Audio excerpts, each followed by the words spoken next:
మనం ఎన్ని నేర్చుకున్నా సరిగ్గా కొత్తగానే ఉంటుంది. ఎందుకంటే దేవుడు ఎన్నో విలువైన అంశాలు ఈ పరిశుద్ధ గ్రంథంలో మనకి పొందుపరుచుకున్నారు. నువ్వు దేవునికి సహాయం చేస్తున్నావా అనే అంశాన్ని ఈరోజు మనం నేర్చుకుందాం. ఎందుకంటే అనుజనులు అయితే దేవుని తెలుసుకోలేదు కాబట్టి, మరి వాక్యం తెలియదు కాబట్టి, అయినా సరే అనుజనులు చూడండి, గురువారం వస్తే అందరికీ కూడా భోజనాల ప్యాకెట్ పంచడం, అలా శుక్రవారం అయితే ఒక్కొక్క రకంగా అనుజనులే క్రైస్తవుల కన్నా నిజంగా చెప్పాలని చాలా చోట్ల సహాయం చేస్తున్నారు. ఎవరికంటే పేదలకు సహాయం చేస్తే ఎవరు చేసినట్టండి? దేవునికి చేసినట్టు. మరి క్రైస్తవులే ఎందుకని ఇటువంటి వాక్యాన్ని వింటున్నా, సత్యవాక్యాన్ని బోధిస్తున్నా దేవునికి సహాయం ఎందుకోవట్లేదు? అలాగే మందిరం కడుతున్నా లేదా సువార్త పనిలో ప్రతి విషయంలో మనం నువ్వు దేవునికి సహాయం చేస్తున్నావా లేదని మన అంతరాత్మ ప్రశ్నించుకుంటే మనం చేస్తారని అనుకుంటాం. ఎందుకంటే మన పనుల్లో మనం బిజీ అయిపోయి ఆదివారం ఆరాధనకి వెళ్ళడానికి గబగబా తయారై వచ్చేయడం తప్ప మళ్ళీ శుక్రవారం మంగళవారం యథావిధిగా మన పనులు చూసుకుంటూ మందిరాన్ని రావడమే తప్ప అసలు దేవుని సహాయం చేస్తున్నామా అనేది విషయం అందరం కూడా మర్చిపోతారు. చాలా చోట్ల ఎలా ఉంటుందంటే అసలు దేవునికి సహాయం చేస్తున్నామా లేదనే విషయాన్ని మర్చిపోతారు. మరి దేవుడికి సహాయం చేయబోతుంటే ఏమంటున్నాడండి? ఒక్కసారి మనకు నేర్పించున్నారు ప్రతి విషయంలో, ప్రతి ఒక్కరికి ఒక మాదిరి మనకు చూపించున్నారు పరిశుద్ధ గ్రంథంలో. అలా ఒక్కరిని చూద్దాం. ఎస్తేరు గ్రంథం 4వ అధ్యాయం 14వ వచనం.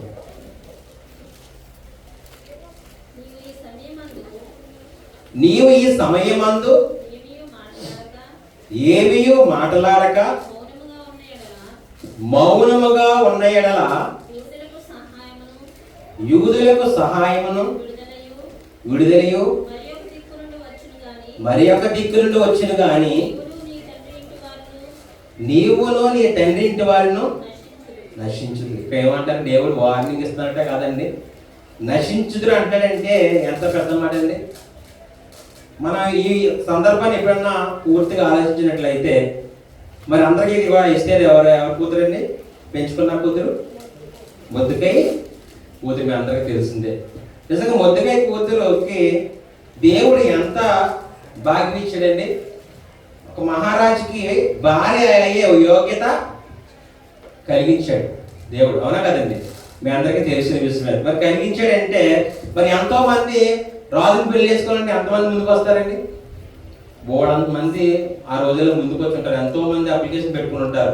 కానీ దేవుడు కృపను బట్టి ఆవిడకి మంచి ధన్యత కలిగిందంటే ఆవిడ రాణి అయింది. రాణి అయిన తర్వాత ఆవిడ సహాయం అనేది మర్చిపోయినప్పుడు దేవుడు ఈ వాక్యం ద్వారా మాట్లాడుతున్నాడు. నీవు ఈ సమయంలో ఏమి మాట్లాడక మౌనంగా ఉంటాం. మనం కూడా ఎలా ఉంటామండి? దేవుడిని తెలుసుకుంటున్నాడు. ఈ లోకంలో మనకు దేవుడు అన్ని ఇచ్చాడు. ఏమి ఇచ్చాడండి? ఊపిరినిచ్చాడు, జీవమునిచ్చాడు, సమస్తం ఇచ్చాడు, ఆస్తులు ఇచ్చాడు, అందిస్తాడు, డబ్బు ఇచ్చి. ఏదైనా కొదువు ఉందని మన ఎవరికన్నా? ఎవరికి కూడా కొదువు లేదండి. ప్రతి దినము కూడా ఆయన ఊపిరి, జీవము సమస్తం ఇస్తున్నా మన కన్న తండ్రికి మట్టి మనం సహాయపడుతున్నామా లేదనేది ఒక ఆలోచన చేసుకుంటే ఎవరు కూడా సహాయపడతారనే మనం గ్రహించాలి.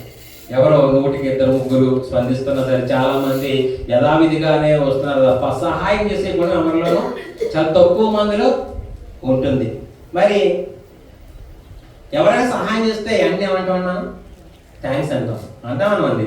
మరి దేవుడు మనకి ఇన్ని రకాలుగా ఇన్ని కొదువు లేకుండా మనకి ప్రతి విషయంలో నేను చేస్తున్నప్పుడు మరి ఆయన మేలు మర్చిపోయి ఆయనకు మన రోజైనా థ్యాంక్స్ చెప్తామండి. ఏ రోజు థ్యాంక్స్ చెప్పండి. ఎందుకంటే పని అవ్వగానే మర్చిపోతాం, మళ్ళీ మన పనుల్లో మనం పడిపోతాం. మనకు నిజంగా రక్షణ మంచి ఆయన ఇచ్చిన మంచి ప్రజెంటేషన్ మనకి ఏంటంటే గొప్ప బహుమానం, విలువైన గొప్ప రక్షణ భాగ్యం మనకి ఇచ్చాడు. ఎప్పుడు కూడా మనం మర్చిపోకూడదు. ప్రతి దినం అనుక్షణం ఆయనకి మన నిజంగా రుణపడి ఉండాలి. ప్రతి క్షణం ఆయన్ని ఇప్పుడు కూడా కొనియాడాలంటే ఆయన విలువైన రక్షణ భాగ్యం మనకి ఇచ్చాడు. ఎంతగానో మనం ఆయనకి పాదాల దగ్గర ప్రతిరోజు మనం పడిపోవాలి. ఎందుకంటే ఈ లోకంలో ఎంతో మంది ఉన్నారు, అందరికీ రక్షణ భాగ్యం ఇచ్చే ఉందండి. కానీ మనల్ని వెదకి రక్షించి మనల్ని నశించిపోకూడదని ఆయన విలువైన రక్షణ భాగ్యాన్ని మనకి ఇచ్చాడు. మరి అలాగే మన కన్న తండ్రి రుణం చేసుకుంటున్నామా? ఎవరిని తీర్చుకుంటున్నామండి? ఈ అంశం గురించి మన పరిశుద్ధ గ్రంథంలో కొన్ని మాటలు నేర్చుకుందాం.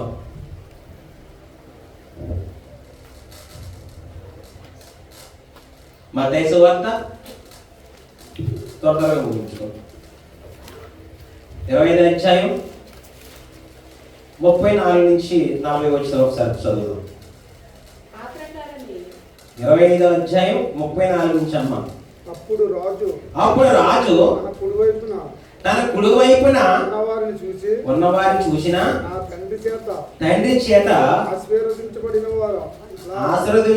వారులారా రండి, లోకము పుట్టినది మొదలుకొని మీ కొరకు సిద్ధపరచబడిన రాజ్యమును స్వతంత్రించుకునుడి. 40 చదవడం. నేను ఆకలి కొంటిని, మీరు నాకు భోజనం పెట్టింది, దప్పికొంటిని, నాకు దాహం ఇచ్చిది, పరదేశినయుంటిని, నన్ను చేర్చుకొంటిది, దిగంబరయుంటిని, నాకు బట్టలిచ్చిదిరి, రోగినయుంటిని, నన్ను చూడవచ్చితిరి, చెరసాలలో ఉంటిని, నా యొద్దకు వచ్చింది చెప్పును. అందుకు నీతిమంతులు ప్రభువా ఎప్పుడు నేను ఆకలి చూచి నీకు ఆహారం ఇచ్చితివి, నీవు దప్పుకొనినట్టు చూచి ఎప్పుడు దాహం ఇచ్చితివి, నీవు దప్పుకొనినట్టు చూచి ఎప్పుడు దాహం ఇచ్చితివి, ఎప్పుడు పరదేశుడు చూచి నిన్ను చేర్చుకుంటిమి, దిగంబరైనట్టు చూచి బట్టలిచ్చితిమి, ఎప్పుడు రోగి అయినట్టును చెరసాలలో ఉంటేను చూచి నీ యొద్దకు వచ్చితమని ఆయన అడిగాను.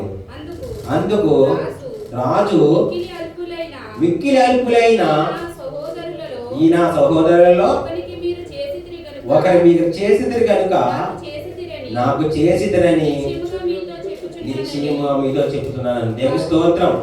నిజంగా ఇక్కడ ఎన్ని గుణాలకి నేను ఎప్పుడు భోజనం పెట్టాను, నేను ఎప్పుడు ఆకలిగా ఉంటే నేను ఎప్పుడు బట్టలు ఇచ్చాను, నేను ఎప్పుడు నీళ్ళు ఇచ్చానని అంటారు. అప్పుడు అంటున్నాడు దేవుడు సహాయం అంటే ఏమిటో అనుకుంటాం. ఈ మధ్య సువార్తలు దేవుడు మనకి ఫుల్ క్లారిటీ ఇచ్చారు, చాలా క్లారిటీ ఇచ్చారు. ఎదుటి వారికి మనం ఎప్పుడైతే సహాయం చేసామో, పేదవారికి ఎప్పుడైతే వాళ్ళ ఆకలి ఉన్నప్పుడు అన్నం పెట్టామో, వాళ్ళకి దాహంగా ఉన్నప్పుడు నీరు ఇచ్చామో, వాళ్ళకి వస్త్రం లేనప్పుడు వస్త్రం ఇచ్చామో, అయినా ఎవరికి ఇచ్చినట్టండి? దేవునికి ఇచ్చినట్టు వాక్యం మనకు సార్. ఎవరైనా ఆకలిగా ఉన్న, పరదేశంలో ఉన్నా, దిగంబరిగా ఉన్నా, రోగి ఉన్నా, చెరసాలలో ఉన్న వారికి మనం సహాయం చేస్తే తండ్రికి చేసినట్లే. మనం ఇది మనం అబ్బాయి గమనిస్తున్నామండి. ఎవరికైనా సహాయం చేస్తున్నామా? మరి దేవుడు ఏం చెప్పాడండి మనకి? ఇలాంటి వారికి చేస్తేనే నాకు చేసినట్టు వివరంగా చెప్పినప్పుడు కూడా మనం ఈ విషయాన్ని దేవుడికి సహాయం చేయడం మర్చిపోతున్నాం. చనిపోయిన తర్వాత నిజంగా ఆయన ఎదుట ప్రత్యక్షమైనప్పుడు నిజంగా ఆయన మనం ఇవన్నీ కూడా భూమి మీద సత్కార్యం చేస్తే ఆయన ఎందుకు తగిన ఫలమని మనం అనుగ్రహిస్తాడు. లేకపోతే నిజంగా జీవిస్తే మామూలుగా మన కోసమే బ్రతికితే దేవుడి దగ్గర మనం ఏం చేసేవాడు భూమి మీద అడిగితే సమాధానం చెప్పగలమని మనం ఎవరికి కూడా మనం ఇంకా చూద్దాం. యాకోబు రాసిన పత్రిక 2వ అధ్యాయం 3, 4, 5 వచ్చిన చూద్దాం. మీరు ప్రశస్త వస్త్రం ధరించుకున్న వారిని చూచి సన్మానించి నీవిక్కడ మంచి స్థలమందు కూర్చుండమని చెప్పి ఆ దరిద్రునితో నీవిక్కడ నిలువము, లేక ఇక్కడ పాదపీఠమునకు దిగువన కూర్చుండమని చెప్పిన ఎడల మీ మనసులలో భేదములు పెట్టుకుని మీరు దురాలోచనతో విమర్శ చేసిన వారు కారా? నా ప్రియ సహోదరులారా ఆలకించుడి. ఈ లోక విషయములలో దరిద్రులైన వారిని విశ్వాసమందు భాగ్యవంతులుగాను తన్ను ప్రేమించే వారికి తాను వాగ్దానం చేసిన రాజ్యమునకు వారసులుగాను ఉండుటకు దేవుడు ఏర్పరచుకోలేదా? నిజంగా యాకోబు రాసిన 3-4-5 వచనాలు చూస్తుంటే ఈ లోకంలో ఉన్న విషయం మనం గమనిస్తే ఈ లోకంలో దరిద్రులుగా ఉండడం మనకు చాలా ఇక్కడ చాలా మనం అనుకుంటామండి, నేను ఎప్పుడు కూడా దరిద్రంగా లేనుగానే ఉంటున్నాను, లేమిగానే ఉంటున్నాను, నాకు ఎలా ఉంటున్నాము అనుకుంటున్నారు కదండి. చాలా మంది అలాగే అనుకుంటారా లేదా? ఈ లోకంలో దరిద్రంగా ఉండడం మనకు చాలా మేరే ఈ వాక్యం ద్వారా మనం నేర్చుకోవాలి. అప్పుడు మన పరలోక రాజ్యంలో భాగ్యవంతులుగా ఉండగలం. ఇక దరిద్రంగా ఉన్నామని మనం ఎవరు కూడా ఫీల్ అయిపోకలి. మాకు ఇక్కడ ఆస్తులు లేవు, అంతస్తులు లేవు, ఏమీ లేవు, మాకేం కొదువుగా ఉంటుంది, ఎప్పుడు చూస్తే ఇలాగే ఉంటున్నాం. కానీ దేవుళ్ళు ఎదుగుతూ ఆయన దేవుని సహాయం చేస్తూ ఉన్నాం అనుకోండి, మన పరలోక రాజ్యంలో భాగ్యవంతులుగా ఉంటాం. ప్రియమైన దేవ సంగమం, ఇక్కడ మనకి భాగ్యవంతులుగా ఉండాలా, పరలోక రాజ్యంలో భాగ్యవంతులుగా ఉండాలా? పరలోక రాజ్యంలోనే మనం భాగ్యవంతులుగా ఉంటాం. అంటే దేవుని యందు స్థిర విశ్వాసం కలిగి ఎప్పుడు కూడా మనం ఉండాలి. ఎప్పుడు కూడా సహాయం చేయాలి. ఎప్పుడు కూడా ఎదుటి వారికి మనం సహాయపడే గుణం మనలో ఉందనుకోండి, ఎప్పుడు కూడా మనం అప్పుడు దేవుని యందు తల ఎత్తుకోగలుగుతాం. అక్కడే తగిన ఫలమును పొందగలుగుతాం. ప్రియమైన దేవుని సంగమా, అలాగే చివరగా ముఖ్యంగా మన హృదయంలో భేదం అనేది ఎప్పుడు ఉండకూడదు. నిజంగా చాలా మందిలో ఈ గుణం ఎక్కువ ఉంటుంది, భేదం. వాళ్ళకి నాకు వాళ్ళు వేరు, నేను వేరు అనే భేదం మనం ఎప్పుడు ఉండకూడదు. ఎందుకంటే మనం పరిశుద్ధ గ్రంథం పట్టుకుంటున్నాం కాబట్టి భేదం ఏమీ లేదు, అందరూ సమాన. దేవుడు చెప్పి అందరూ పాపలు, మనం అందరూ కూడా ఒకరిని హెచ్చించుకోవడం, ఒకరిని తగ్గించుకోవడం. మనం ఎందుకంటే ఈ పరిశుద్ధ గ్రంథం చేత పెట్టామంటే భేదం అనేది ఎవరికి కూడా మనకు ఉండకూడదు. ప్రియమైన దేవ సంగమా, ఎలా అయినా సరే సమానత్వం కనిపించారో మనం వాటి సమానత్వం కలిగి మనం ఉండాలి. మన తండ్రి దేవుడు కూడా ఎవరి ఏడలా భేదం చూపించలేదు. నీకొక తీర్పు, నాకొక తీర్పు ఉంటుందని దేవుని దగ్గర అందరికీ ఒకే తీర్పు. మరి ఒకే తీర్పు ఉన్నప్పుడు మనం మధ్య భేదాలు ఎందుకండి? మనం ఎవరం కూడా భేదాభిప్రాయం కలిగి ఉండకూడదు. ఏమాత్రము కూడా మనం మంచిది కాదు. ఎందుకంటే ఆయన పరిశుద్ధ గ్రంథం చేత పెట్టాం, ఆయన విలువైన రక్షణ భాగ్యం మనం తీసుకున్నామంటే భేదాలు, తారతమ్యాలు మన మధ్యన ఉండకూడదు. ప్రియమైన సంగమా, అలాగే సామెత గ్రంథము 22వ అధ్యాయం 22వ వచనం కూడా చూద్దాం.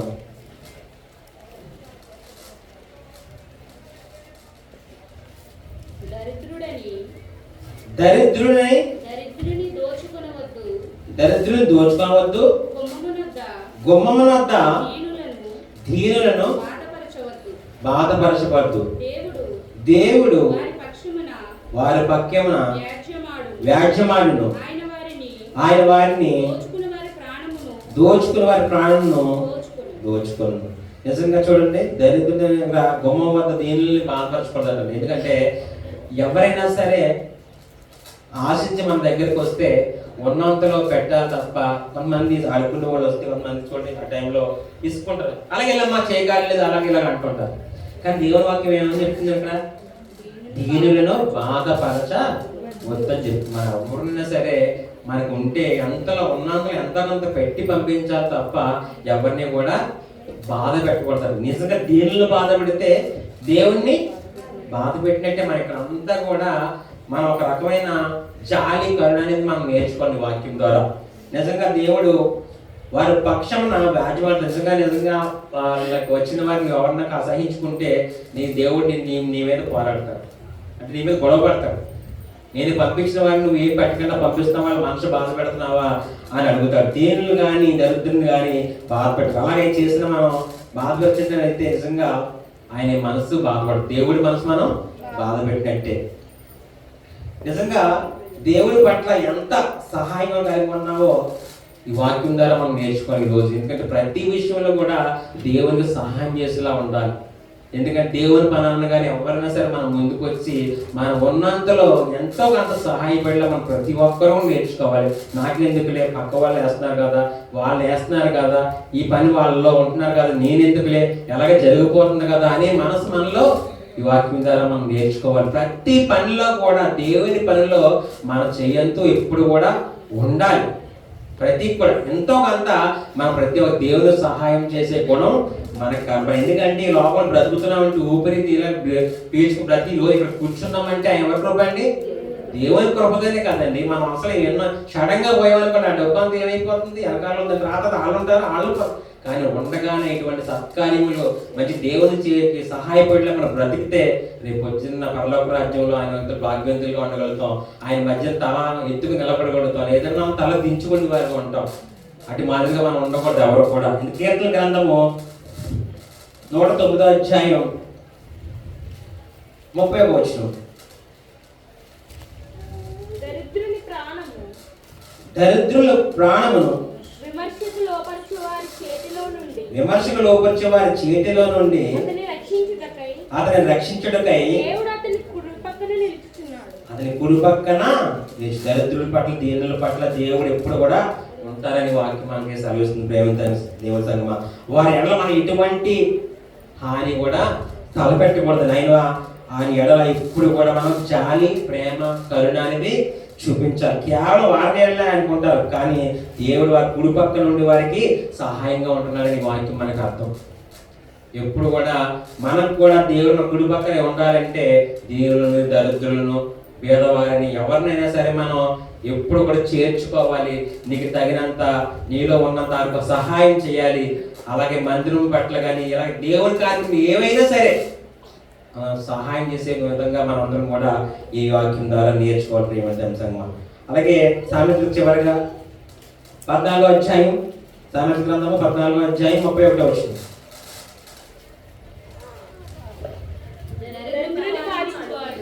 దరిద్రులను బాధించేవాడు, ఇక్కడ చూడండి ఎంత భయవేస్తని మాట ఇంటే మనం. దరిద్రులను బాధించేవాడు వాని సృష్టికర్తను నిందించేవాడు, బేదలను గణించేవాడు ఆయన గణపరిచేవాడు. దేవుని స్తోత్రం.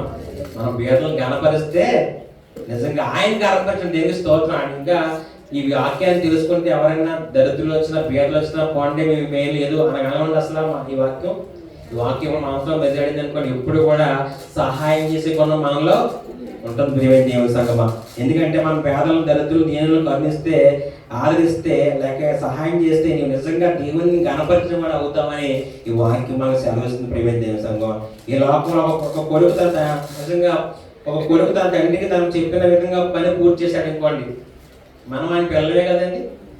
నేను కొడుకుని, మీరు పిల్లలు, అందరూ కూడా ఆయన పిల్లలు. నిజంగా ఒక కొడుకు నిజంగా ఈ లోకంలో ఒక కొడుకు తండ్రి చెప్పినట్టుగా యథావిధిగా అన్ని పనులు సక్రమంగా చేస్తాడు అనుకోండి, తండ్రి ఏమంటాడని, నీకు మంచి గిఫ్ట్ కొంటానురా, అన్ని పనులు కూడా నువ్వు చాలా సక్రమంగా అందంగా పూర్తి చేస్తాం, నీకు ఒక గిఫ్ట్ కొంటాం అంటాం లేదండి. ఎవరైనా పిల్లలకి అంటాం లేదు మనం. అలాగే ఆయన పిల్లలమైన మనము ఆయన అప్పచెప్పిన పని మనకు నిజంగా భూమి మీద అంతే అదే విధంగా మనం కూడా కంప్లీట్ చేసాం అనుకోండి, అప్పుడు దేవుడు మనకు తగిన ప్రతిఫలం కంపల్సరీగా ఇస్తాడు. ఆయన రాజ్యంలో మనకి చోటు కంపల్సరీగా ఇస్తాడు. ఈ వాక్యం ద్వారా మనందరం కూడా ఇతడు వారికి ఎలా ఉపయోగపడాలి, దేవునికి ఎలా సహాయపడాలి, నీకున్న దాంట్లో దేవునికి ఎలా ఉపయోగపడాలి అనే విషయాన్ని మనం అందరం కూడా నిజంగా లేకపోతే ఆయన ఉపయోగపడితే నశించిపోతారని ఇస్తే గ్రంథంలో మనం చూసాం. దేవునికి సహాయంగా కలిగి ఉండలేకపోతే మనం లాస్ట్ ఏమవుతారండి, నశించిపోతారంటే. నశించిపోయారుగా మనం ఎవరు ఉండకూడదు. ఎందుకంటే ప్రతిరోజు ఈ వాక్యాన్ని వింటున్నాం కాబట్టి, ఎన్నో సత్యవాక్యాలు నేర్చుకుంటున్నాం కాబట్టి మనందరూ కూడా దేవునికి సహాయపడే విధంగా ఉండాలని ప్రభువుపేట మీ అందరికీ కోరుకుంటున్నాం. దేవునికి స్తోత్రం. అలాగే ఈ అవకాశం దైవజనునికి అందరికీ కూడా తెలియజేసుకుంటున్నాం.